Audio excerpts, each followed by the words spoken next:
Boker Tov, il est 8h, c'est l'heure du premier journal d'information ce matin sur Studio Kalita relayé sur les ondes de Radio J.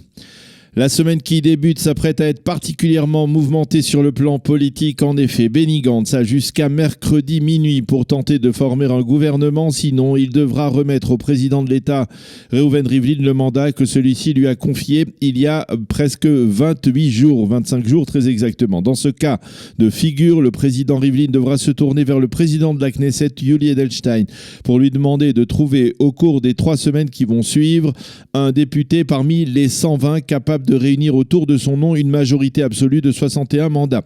Ce matin, tous les cas de figure sont envisagés, mais au sein du Parti bleu-blanc, on redonne vie à une option qui semblait devenue obsolète la semaine dernière à la suite de la tension sécuritaire dans le sud du pays, celle de la formation d'un gouvernement minoritaire restreint qui serait soutenu de l'intérieur ou de l'extérieur par les partis arabes et par le parti d'Avigdor Lieberman, Israël Beiteinu. Mais attention, il n'est pas certain que ce soit là l'aspiration définitive et réelle des leaders du parti bleu-blanc. Il est en effet plus probable qu'il s'agisse là d'une manœuvre destinée à faire pression sur Binyamin Netanyahou afin qu'il renonce à son exigence principale, à savoir le maintien de son bloc des 55 députés de la droite et des partis orthodoxes en échange de son maintien au poste de Premier ministre dans un gouvernement d'union nationale. Et justement, face à ce développement, le Premier ministre a convoqué d'urgence aujourd'hui les chefs de file de ce bloc de droite pour une rencontre visant à prouver qu'il n'est pas prêt à céder.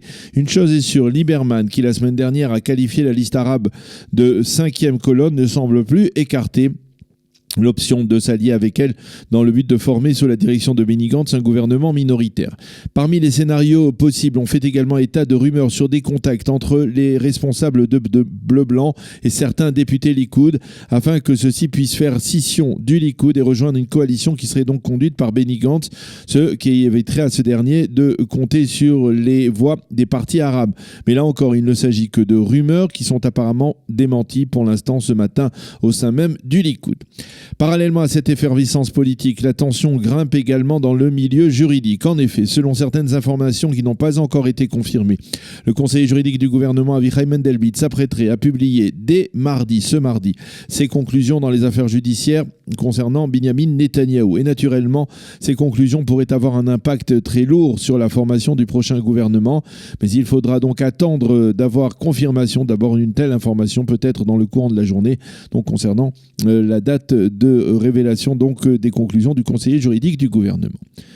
Après le politique et le juridique, il est temps de revenir sur l'actualité sécuritaire. Le cessez-le-feu instauré par le djihad islamique jeudi matin a permis aux habitants des localités du sud du pays de reprendre leur rythme de vie normal ou quasiment normal, mais ce n'est qu'un cessez-le-feu qui reste fragile. En effet, dans la nuit de vendredi à samedi, des missiles ont été tirés en direction de Beersheva, cette fois non pas par le djihad islamique, mais par le Hamas, peut-être dans un désir de se solidariser avec le mouvement d'obédience iranienne, donc le djihad islamique. Et de facto, après cette attaque, les leaders du Hamas ont été accueillis plus chaleureusement dans l'attente des endeuillés de la famille du terroriste Abu el-Atta, éliminé par Israël la semaine dernière.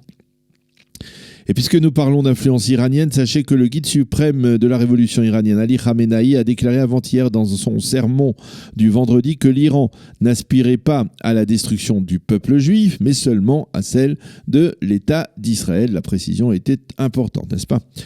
Déception en Israël. L'ONU a décidé de prolonger le mandat de l'UNRWA de 3 ans supplémentaires, et ce en dépit des accusations de grave corruption qui ont été révélées au cours des derniers mois. En fait, il s'avère que c'est la décision du patron de l'UNRWA de démissionner qui a conduit plusieurs pays à modifier leur décision et à voter donc en faveur du maintien de cette agence qui n'est plus financée par les États-Unis et qui suscite, on le sait, de très vives critiques pour sa conduite partisane envers les Palestiniens.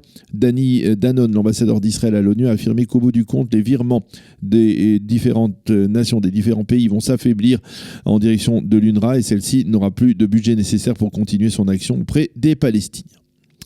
La météo pour terminer, le temps sera ensoleillé à partiellement nuageux avec des vents relativement forts, y compris dans la région de Jérusalem, et des températures plus fraîches que la semaine dernière. Il fera aujourd'hui 19 degrés à Jérusalem, 25 à Tel Aviv et 29 degrés à Eilat. C'est la fin de ce premier journal d'information sur Studio Kalita.